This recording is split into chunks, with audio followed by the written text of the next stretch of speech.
Welcome back, everybody. I'm Rob Mann, your co-host, and I have opinions. I'm Raymond Pennie, and I guess I must be a co-host too.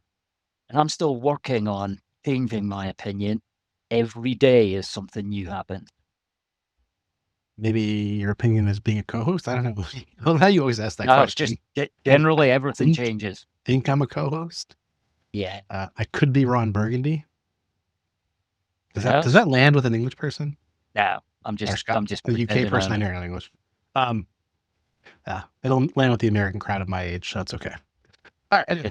Good. The good folks over at Akkodis, if you're not familiar with Akkodis, it is part of the Adecco Group, put out a report on AI titled, was it On the Threshold, AI, the Future of Work and the Rise of AI? Yeah. And Raymond and I are going to talk about it. So we have some takeaways, we have some thoughts, and we're going to get right into them. It was a big piece. It was Yeah. like lots of pages of scrolling and lots of things that you go, hey, yeah, we've spoken about that. Also, some new slants and maybe some stats that I'm looking forward to stats being updated. Because some of the reports that people are quoting are 2025. 2025 seems like a long time ago. Every 3 to 6 months, it's a long time. So yeah, and I think but we're all happy because America is now showing good numbers in recruitment. I think the Bullhorn indicator's gone up to the highest level it's been since I think it was 2020. So yeah, everything's happy. Professional and light industrial staffing is back, boys and girls. Hey, that makes everyone. Oh, look, the numbers are up. Yeah, this is the first time I've seen all 6 numbers green in like 3 exactly. years. Me too. I was like, hold on, that's all of them. Yeah. So anyway, good signs ahead. Anyway, let's get into the report. Raymond, you want to go with your first takeaway? The number one most important thing you thought? I'll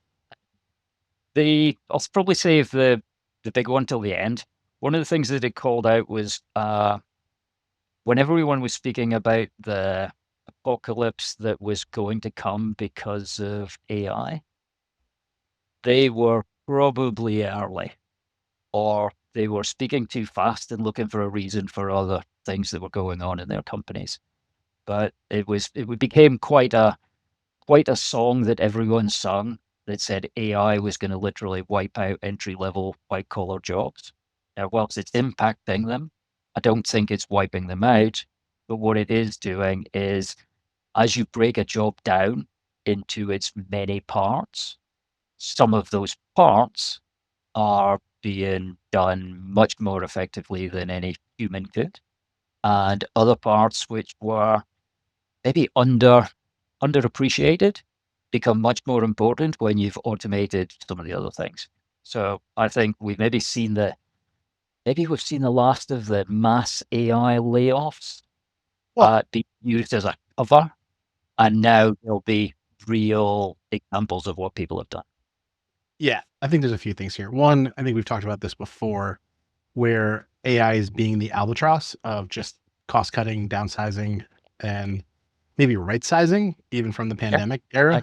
2022, early 2022 is, I feel like for me, it's still part of the pandemic, right? Like all of 21, all of 2021, and like into the early, maybe half one of 2022, we're still pandemic era. Like, so as a tailwind of that, by the way, if you cause a global pandemic, you don't get the economy right-sided in 1 year. That is just foolish.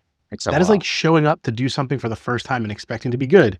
I don't know why humans have that stupid thing. You're like, oh, you should be bad. It's your first time. Oh, a global pandemic happened. The supply chain got messed up. It's going to take years. It's not rocket science. It's just called understanding context. So the context is AI is not getting rid of jobs. It is being used as a cover for right sizing, downsizing, I think, the majority of layoffs. So the other point of what Raymond's saying is AI is not going to take your job. It is going to take potentially what I would call shitty tasks away, or just tasks in general. Maybe like attending meetings that you don't need to be at. I don't think you can do, like, I know you get fired for that, but Raymond, when can I send my AI? I could just send my pod. I'll just say my plot in somebody else's This is a podcast. meeting about a meeting to have a meeting. Like, I don't need to be there. Just, let our bots talk to each other and we'll figure out what to do from there. That'd be ideal actually. So task based and the albatross is what I took from that one. Or actually the first two. Yeah. Then there was a section that was much later on. I think it was 4.8, which is, I can't remember the page number, but it was specifically addressed at the recruitment industry, and particularly if there was a high AI threat, if you as an agency did lots of low value things for your clients. So whether that was you did sourcing or screening or just basic matching, maybe some of the things you've outsourced to low cost countries, maybe some of the things that you did as a very entry level junior thing. If that's all you do, then you're going to be up against an AI. Now, it could be that you can run cheaper than an AI, although I'm not sure that's going to last for very long. And therefore, the output from Adecco or from the LHH Adecco, as well as their consulting brand, was that you need to be thinking about that AI threat. You need to be looking at what you do that's got high value and move into that space. Now, whether that's managing the whole of the hiring, whether it's doing an RPO, whether it's the great opportunity of being able to do workforce planning or being able to reduce risk, all of those things. Look at the rise of EOR.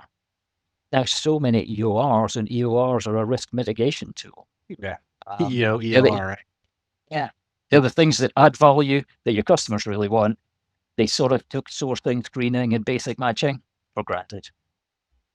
Yeah, I mean, the only thing that's consistent is change, and we're at a phase where we're getting a clearer picture. I think we're getting clearer on what AI is going to actually handle well, and as we start to figure that out, we'll start to pivot effectively into how we, do staffing and recruiting in this next phase. And so we were talking about. Raymond and I recorded an episode that got Raymond's audio got completely wiped. But one of the topics was going to be like the fourth industrial revolution and what it means. And this is kind of into that topic of this is what we're at, right? So as the hype machine comes into like what's real, we kind of like wash out all the hype. We do find these value points and these value threads that we're going to have. And then from those threads, we're going to recreate or pivot into what's actually going to keep sustaining the staffing and recruiting industry. It's not going anywhere. I think recruiters were guilty of not fully understanding their value, and that can still happen. And what you believe your value is compared to your clients, what they value from you, I think can be different. And certainly the rise of being able to bulk fill either at shifts or difficult roles where people think, hey, the value that we're offering or recruiters are offering is we're really good at sourcing, we're really good at screening, we're really good at matching. No, we're really good at reducing the risk that shift is empty, or that the company's willing to take on because the effort to find a really scarce skill set is disproportionate to the amount of effort the managers or the hiring managers or the talent acquisition teams can put in. So they need specialists. They don't have time. It's If there's not a specific talent acquisition recruiting side of it or effort, then it's not. You need an outsourced team to do it. It takes so much time to build the network effectively. Run those plays, run that go to market playbook. So yeah, no, I agree. What I've else? probably told this story once before. I used to work at a company called Spring. Spring were based in London. They did IT, and at the time, people were building out the telephony cell sites for mobile things. Seems like ages and ages and ages ago, but there was a whole bunch of things that needed to be built out. And there was one guy in one of the teams. His name was Joe. Won't say his surname, but Joe knew all 98 people in the world who could do this particular task. And what he did was he just moved them from project to project. He could never do more You couldn't go find a 99th because they didn't exist, but he knew where the 98 were. He knew where they finished their contracts. He knew what was going to happen next, and he made $1 million a year in margin. And his skill set was they were all on his mobile, and he could phone them all, and they would all respond because when they were looking for work, they went to Joe.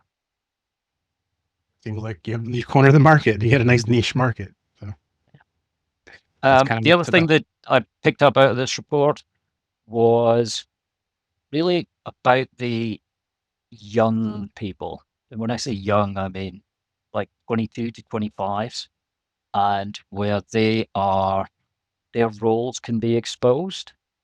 And their roles are probably exposed in that situation where they would come into a business and do some work that maybe wasn't of such high value, but it was how they got onto the track of learning.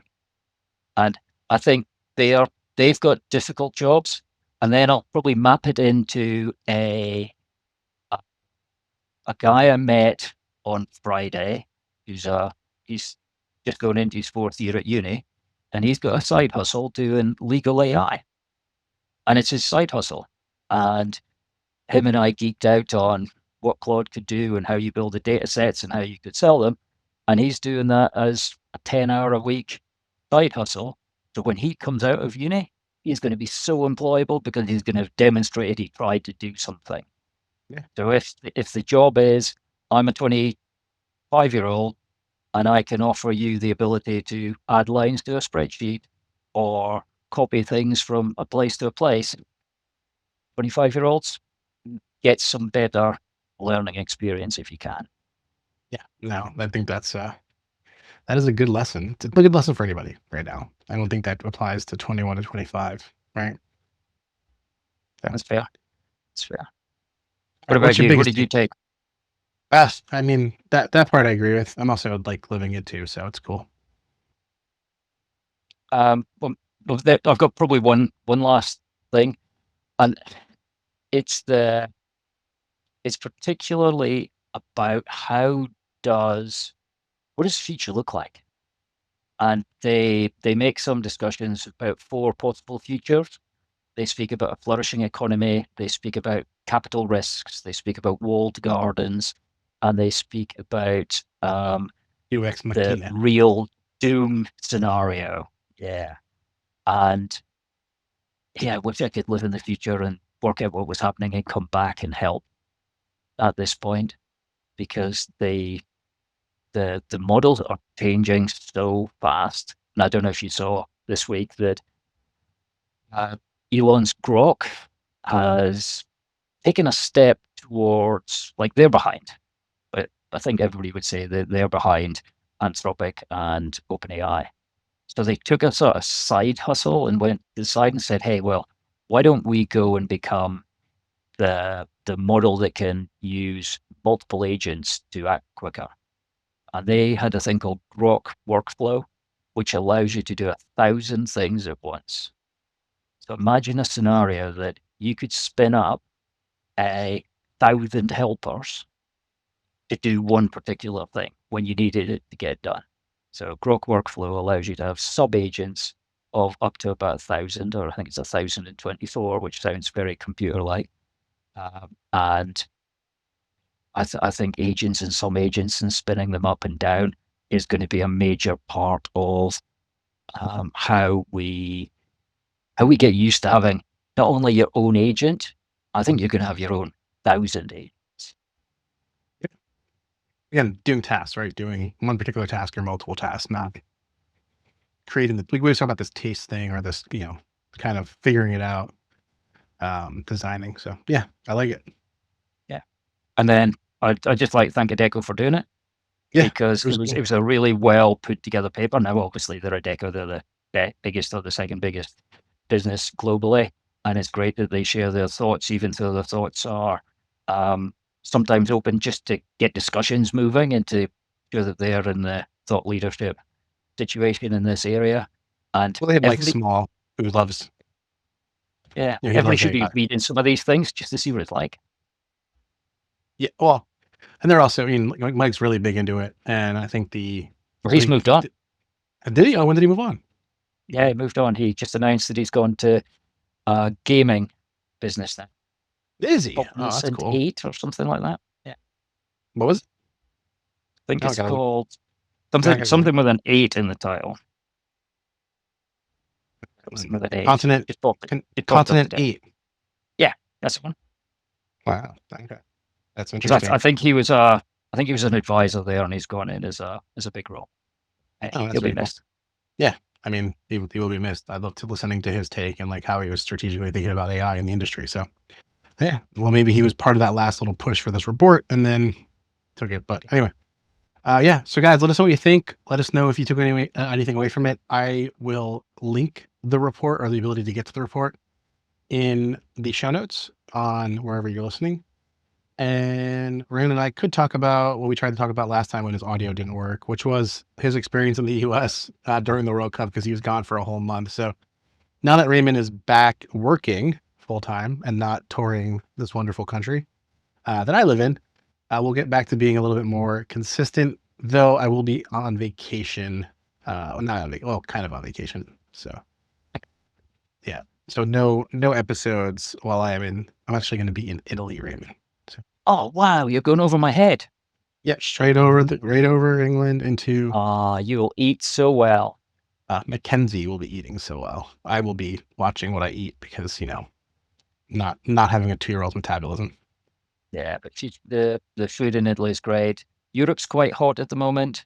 There's A more little bit of time. more fires in it than you would really want there to be. Yeah. And it's the sort of situation that Europe in August, maybe 40 odd degrees. Are you southern Italy or northern Italy? Italy, Milan and Rome. So Okay, that'd be okay. That won't be so bad. Also, yeah, I won't be. Rome gets really hot because it doesn't have much shade. Well, yeah, I'll be hopefully there. I've about a month or a little bit of a month to get there. So hopefully it cools off by then. So Well, anyway, look forward to hearing all about it. we'll see you guys next week. Thank you all. Thank you for tuning into R Cubed, where Rob and Raymond talk recruitment, AI automation, same stuff, training. If you found anything of use in this episode, if you learned something, if we made you think, if you're going to bring something back to your team, make sure you subscribe and hit the like button. We appreciate it, and I hope you enjoy. Cheers.